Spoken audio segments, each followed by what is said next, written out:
আসসালামু আলাইকুম, আশা করি সবাই অনেক ভালো আছেন। দেখেন, পাহাড়ি ঢলে আমাদের রাস্তাঘাট সব ভেঙে গেছে। আমাদের নেত্রকোনা জেলা শোষণ দুর্গাপুর থানা ১ নং কুল্লাগড়া ইউনিয়নের এই অবস্থা। পাহাড়ি ঢলে আমাদের রাস্তাঘাট সব কিছু ভেঙে গেছে, মানুষের বাড়িঘর ভেঙে নিছে।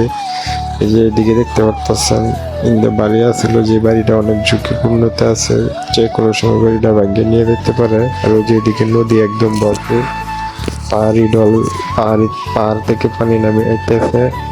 আর এদিকে দেখেন ব্রিজ বরাবর আমাদের পানি, অনেক পাহাড় থেকে অনেক পানি আসতেছে আমাদের এদিকে। সব রাস্তাঘাট সব কিছু ভেঙে গেছে।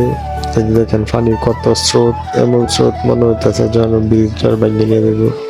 এই যে এদিকে দেখেন আমাদের রাস্তাঘাট সব কিছু পানির নিচে।